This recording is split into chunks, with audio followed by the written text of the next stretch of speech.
Hi, everybody. It's Dr. Chambers here. Greetings to you wherever you are in the world, whatever time it is that you will be viewing this video.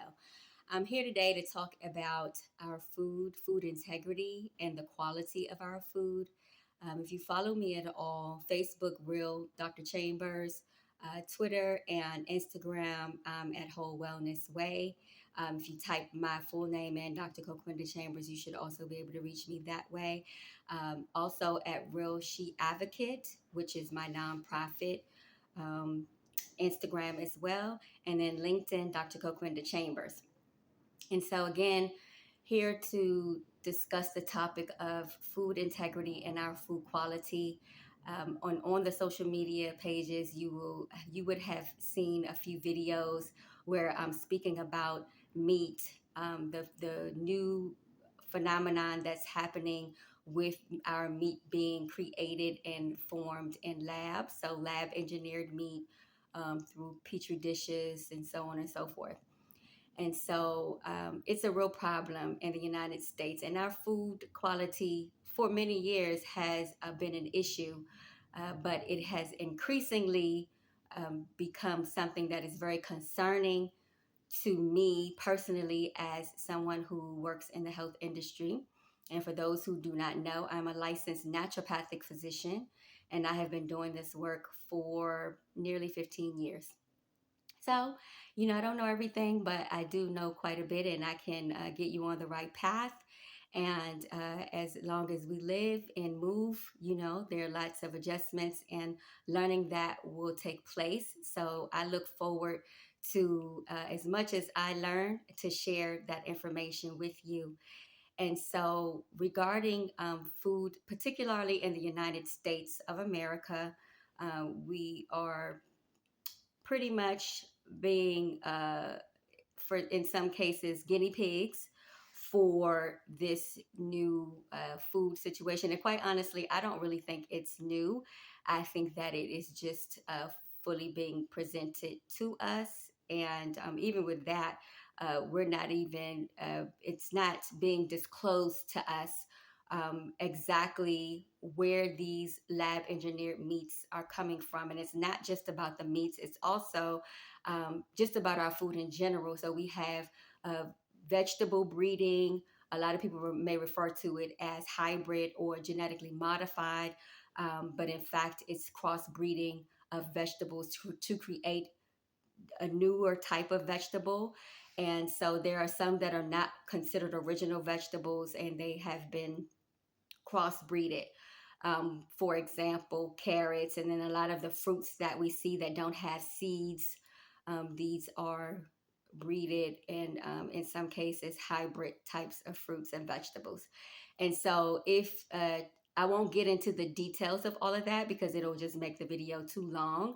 But again, this is information that I work on one-on-one consultations with my patients, and I've been doing this, like I indicated, for many years.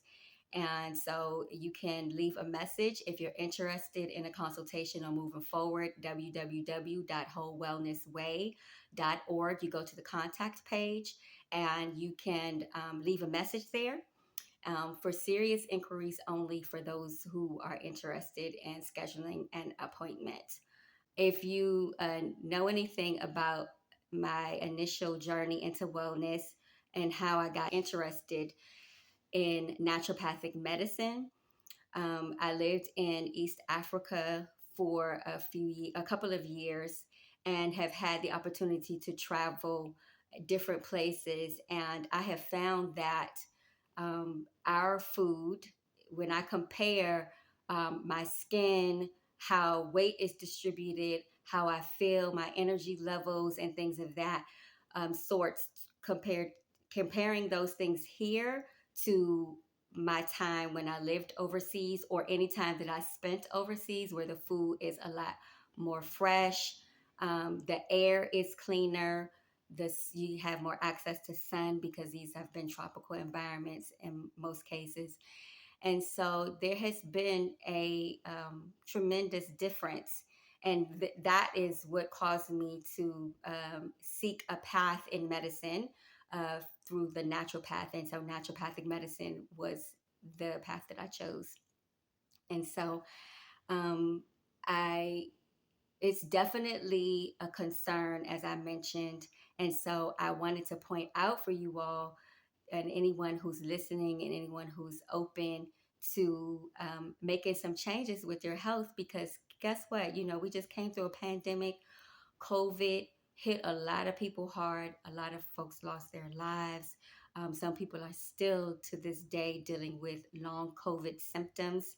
And I believe that there are some things that are coming down the line where we're going to need to prepare and make sure our temples, these bodies, are strong, vibrant, healthy, you know, and if nothing else, we want to have a good quality of life. Who wants to be here if you can help it, right? Like I know that there are certain circumstances where you know, we know lots of people who are sickly in our families and coworkers and friends or loved ones. But if you can help with to prevent a lot of these diseases, and a great deal of those things come from our food and lifestyle. And so that is the foundation of my practice, and it is always the foundation of the message that is communicated to others to take care of yourselves, and in an effort to share that information to help take care of your families. And so, um, you know, when it comes to fast foods, McDonald's, Popeyes, KFC, and Taco Bell, and you know, we all know the local fast food chain restaurants. And I think they may change depending on what area in the United States you are, but the ones I've named are pretty familiar to just about everybody. And so these foods are loaded with trans fats and highly saturated fats and food dyes, additives, preservatives, high salt, sodium, and they're essentially killing us slowly. And so what makes this new lab engineered meat and the loss of integrity of our vegetables, our fruits, even our grains, which are all of which I've named, have pesticide exposure and hormones and all of these things that are very harmful to our bodies. And so we really need to do our due diligence to make better, healthy choices. And it is not easy to do, especially in a place like the United States where we have so many options and there's a fast food on every corner, and then our lives are so busy, right? We are always moving on the go, going to work, going to church, going to our activities, um, taking the children to school, picking them up. You know, it's always something to do. And so I get the idea of the convenience, but there are ways that you can avoid falling into those traps, and with proper food choices and planning. And so, if you want to learn more about those specifics, again, you can follow me on social media and schedule your appointment. You can do that through the website, www.wholewellnessway.org. Contact page and leave a message. It'll come straight to my email. And so, so yeah, I want us to be well. And for me, it's not about the likes, and you know, it's not about how many people follow me. It really is about changing lives and being a source. I know that there are several sources. People go online all the time, which getting your information exclusively or solely online is not the best choice to make. Even if you do, you may want to confirm it and go over that information with your healthcare provider or a licensed naturopathic physician, preferably one like myself, if it's not me, someone in your local area, because a lot of the times your medical doctor and current healthcare providers may not disclose a lot of the information because some of it they may not know.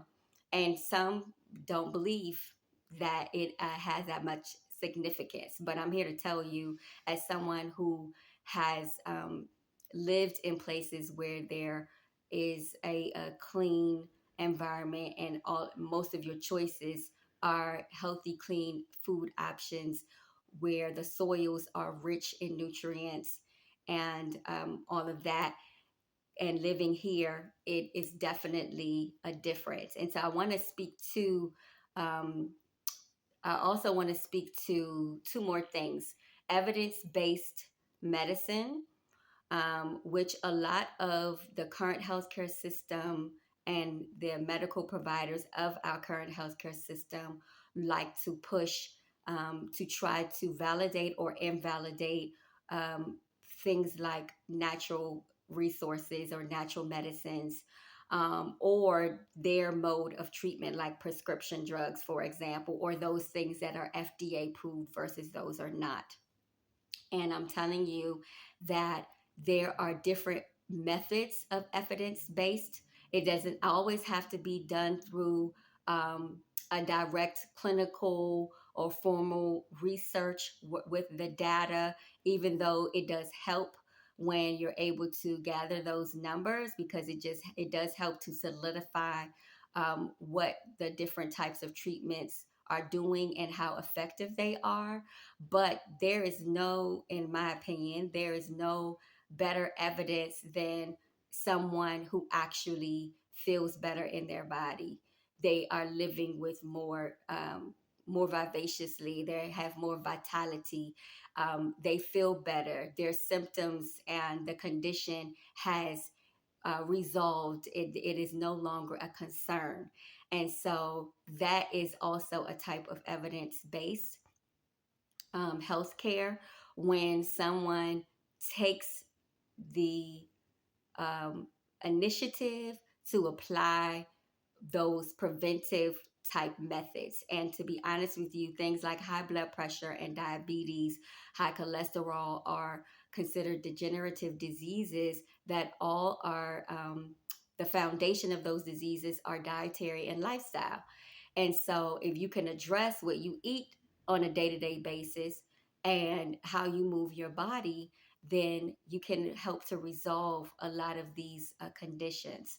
And so, the issue with all of these additives and preservatives and chemicals and hormones in our foods, not just in meats, as I mentioned before, but in our complete food source in some way or another, those things are also contributing to high cancer levels and cysts and fibroids and, all of these internal growths that are, whether they're benign or cancerous, uh, it's just not helpful, and it can be prevented. And so I just wanted to speak to that. So that's the whole my thought about the evidence base, and if to solidify the idea of evidence based in it being or being available in different forms other than what we know it to be as the standard research and our current healthcare system or science and medicine. There is no true evidence based proof or indication of people who come, for example, we in naturopathic medicine, we call it the shoebox syndrome, where you have an individual on several different types of medications: Lipitor, amlodipine, you know, all of these metformin, all of these different types of meds, but there's no true evidence base, or not a significant amount of it anyway, of all of these different combinations of medications. And a lot of times people are, that was just an example, right? But there are people who I've seen who have been on 10 different medications. They're not getting better. So, what are we talking about here? It's just so, it's just time for us to re educate ourselves, to discipline ourselves and relearn our eating, how to eat, and what choices to make, and breaking some of these habits, a lot that are generational. And if just as you as an individual, if you're 30 or 40, 50 years old and you're not on a path to of eating well and making healthy choices, you're talking about all of those years of reversing a habit. And it, like again, like I said, it's not easy, but it definitely can be done. And so the last point I wanted to make is, a lot of people look at these types of messages as conspiracy theories. This is not a conspiracy. This is real life situations. If you eat a hamburger now, that is not the hamburger of your mom and your grandmother's time. Okay? It's in the news, it's in the media, lab engineered meats, hormones, and pesticides all through our food systems. You can go to the grocery store yourself, and when you buy a watermelon, there are no seeds, or they're little small white seeds. Watermelon has big black seeds, right? That's just for an example. Grapes have a seed. A fruit is defined by its seed. And so in our most of our local chain grocery stores carry this breeded, hybrid, genetically modified food, fruits, vegetables, meats, grains, etc. So, I just want to encourage everybody to start looking into gardening. I know it is arduous. It's not an easy thing to do, but it's helpful, especially when you're not sure about the food source. And then, we hear a lot of talk about um, there's an interest now because folks are becoming more health conscious and aware, and you're finding that the grocery store, the foods available in the grocery store is really of a poor quality. So people are now selecting and going to farms. But I admonish you that in your seeking of these farms, make sure that you find out how they're regulated and what types of policies do they have to abide by and guidelines for their foods. Because as long as they have land and are growing here in the United States of America, and if they are supplying major food stores and and they're considered like a major food source, you want to look into what the integrity of their food is. Are they using hormones? Are they using pesticides? Those things. So I personally like going to the international markets. I tend to notice a difference in not only the taste, but the quality of the fruits and vegetables in particular. And Amish markets are also a good choice, or a place to go and do some research and find out, because they due to their belief system, um, they adhere to a certain set of guidelines of how they raise their animals on the farm, the cattle for beef and things like that. So um, that's also an option. Yeah, so this is not a conspiracy. These are not conspiracy theories. You can go actually to the grocery store and figure it out yourself, right? Like you've been here for the past couple of years, and this is what has been happening to our food, and it's increasingly becoming an issue. And so I hope that there's something that you're able to gather and glean from this message. And again, if you are interested in an appointment, you can go to any of the links on my bio of my social media pages. But again, the website is www.wholewellnessway.org. And I look forward to sharing more information with you as I am moved to do so.